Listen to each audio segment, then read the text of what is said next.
Hello students, welcome back to another video. और आज का हमारा टॉपिक है एपोप्टोसिस एंड नेक्रोसिस, जो कि सेल डेथ के मैकेनिज़म्स हैं। यानी हमारी बॉडी में जो सेल डेथ होता है उसके दो मैकेनिज़म्स, एपोप्टोसिस एंड नेक्रोसिस। तो सबसे पहले हम पढ़ेंगे व्हाट इज़ एपोप्टोसिस। एपोप्टोसिस एक प्रोग्राम्ड सेल डेथ है, यानी ये हमारी बॉडी में सेल्स खुद कॉज करते हैं। सेल्स खुद अपनी बॉडी में जो उनकी डेथ होती है उनमें पार्ट प्ले करते हैं। सुसाइडल डेथ ये कंट्रोल्ड होती है क्योंकि सेल्स इन्हें खुद कंट्रोल करते हैं। ये एक एनर्जी डिपेंडेंट प्रोसेस है क्योंकि सेल्स खुद अपनी डेथ कॉज कर रहे हैं, so they require some energy to carry out this process. Apoptosis, जैसा कि हमने डिस्कस किया, प्रोग्राम सेल डेथ होती है। यानी हमारी बॉडी में जब सेल्स की जब रिप्रोडक्शन होती रहती है, जब सेल डिवीज़न होती रहती है, नए सेल्स बनते हैं, तो पुराने हटाने पड़ते हैं। It is a systematic process क्योंकि ये बॉडी में बैलेंस मेंटेन करने के काम आता है। तो एपोप्टोसिस में सेल जो है अपनी डेथ खुद कॉज करते हैं। करेक्ट। अगर एपोप्टोसिस टेक प्लेस नहीं करता है तो हमारी बॉडी में बहुत सारे अनवांटेड सेल्स की ग्रोथ हो जाएगी, जो कि अगेन ट्यूमर का कॉज बन सकती है। और एपोप्टोसिस अगर बहुत फ्रीक्वेंटली होने लगे तो हमारी बॉडी में जो है वीक हो जाएगी, इम्यून सिस्टम वीक हो जाएगा, एड्स और हार्ट डिजीज़ जैसी चीज़ें हो सकती हैं। ओके तो सबसे पहले एपोप्टोसिस से अगर हम बात करें डायग्राम से, तो सबसे पहले हमारा जो सेल का स्केलेटन होता है, जो सेल को स्ट्रक्चर प्रोवाइड करता है, उसका ब्रेक डाउन होता है, जिसकी वजह से हमारा सेल साइज़ में श्रिंक होने लगता है। ठीक। जो हमारा डीएनए कंटेंट है, जो क्रोमैटिन है, वो कंडेंस होकर विजिबल होने लगता है just because of the shrinkage of the cell. उसके बाद हमारे सेल के एज पे ऐसे ब्लेब्स बनने लगते हैं, यूं करके ऐसे ऐसे स्ट्रक्चर्स, जो कि इस पिक्चर में देख सकते हो कि ऐसे टेढ़े मेढ़े यूं यूं यूं यूं यूं स्ट्रक्चर्स बनने लगते हैं।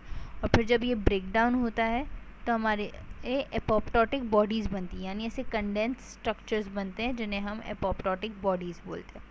जब ये एपोप्टोटिक बॉडीज़ फॉर्म हो जाती हैं तो हमारा बॉडी का जो इम्यून सिस्टम है वो इसको आइडेंटिफाई करता है और डिस्ट्रॉय कर देता है, इनगल्फ करके डिस्ट्रॉय कर देता है थ्रू फैगोसाइटोसिस, जिसकी वजह से बॉडी में इन्फ्लेमेशन नहीं होती बिकॉज हमारा इम्यून सिस्टम इसको इमीडिएटली डिस्ट्रॉय कर देता है।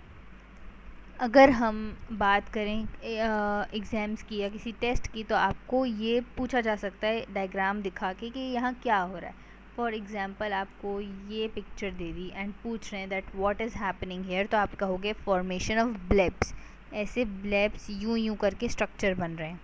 अगर आपको ये पिक्चर देते हैं तो आप कहोगे फॉर्मेशन ऑफ एपोप्टोटिक बॉडीज़ हो रही है। अगर आपको ये पिक्चर दे देते हैं तो आप कहोगे कि फैगोसाइटोसिस हो रहा है, जिसमें बॉडी का इम्यून सिस्टम एपोप्टोटिक बॉडीज़ को डिस्ट्रॉय कर रहा है टू प्रिवेंट इन्फ्लेमेशन। ये दिखा दिया तो कह दोगे कि सेल श्रिंक हो रहा है, and it is also same कि ब्लेब्स की फॉर्मेशन हो रही है। करेक्ट। तो एपोप्टोसिस एक प्रोग्राम्ड स्ट्रक्चर है जिसमें सेल अपनी डेथ खुद कॉज करता है बाय रिलीजिंग एंजाइम्स। कुछ भी हो सकता है कि लाइसोसोम से एंजाइम्स सेल में रिलीज़ कर दोगे तो डिस्ट्रॉय कर सकती हैं सेल को, साइटोस्केलेटन का ब्रेक डाउन होने लगता है, एंड ये पूरा प्रोसेस कैरी आउट होता है।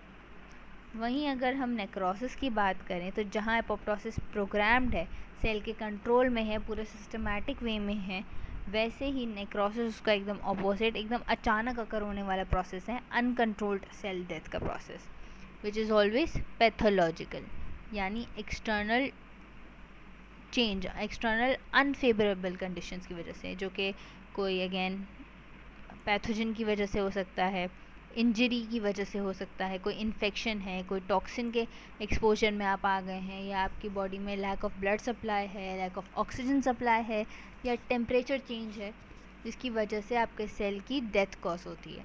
तो एपोप्टोसिस में जैसे सेल श्रिंक होता है, वहीं पे नेक्रोसिस में सेल एनलार्ज होने लगता है, सेल बड़ा होने लगता है साइज़ में।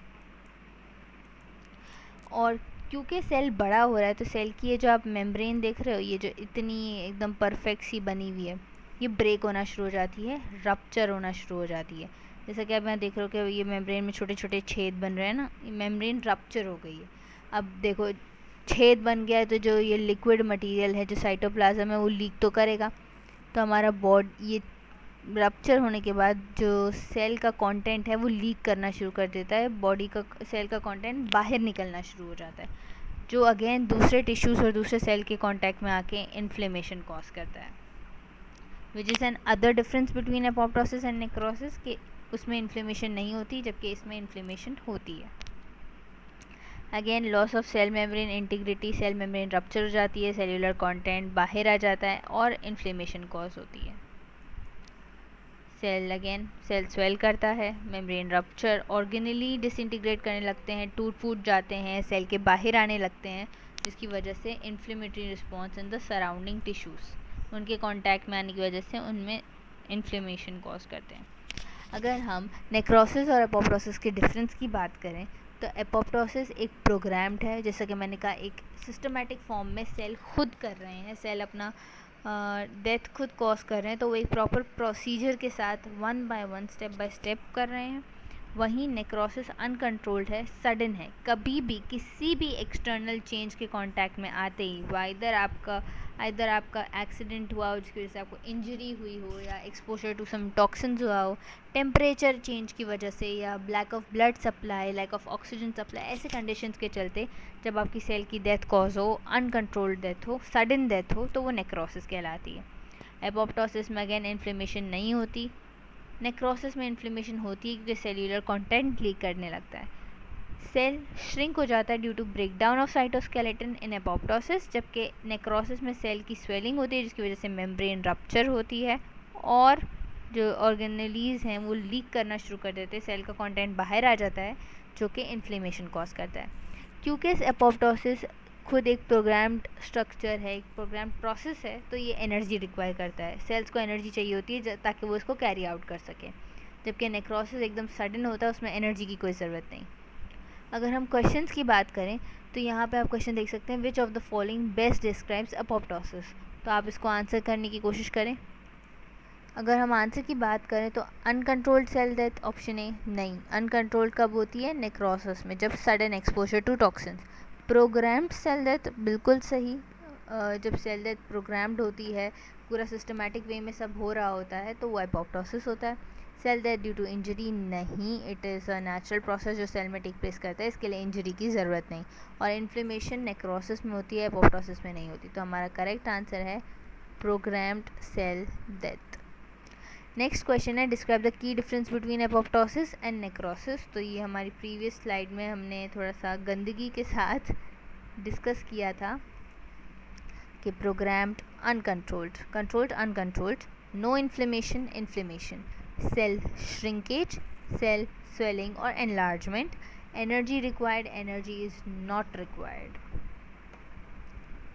तो ये एक सिंपल सा सेल डेथ का मैकेनिज़्म था जिसमें हमने दो प्रोसीजर्स को डिस्कस किया, एक जो प्रोग्राम्ड प्रोसीजर है जो सेल खुद परफॉर्म करते हैं, और एक जो सडन हो सकता है by any reason, sudden cell death होती है due to toxins, injury and all the reason जो हमने डिस्कस किए।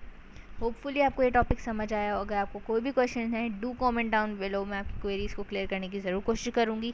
Please subscribe to the educators, क्योंकि हम आपको एजुकेशन प्रोवाइड करने की पूरी कोशिश कर रहे हैं और आपके कॉन्सेप्ट्स को क्लियर करने की कोशिश कर रहे हैं। Thank you for watching and do subscribe, like and share, जो भी करना होता है वो सब कर देना। थैंक यू, बाय गाइस, गंदा सा दिल।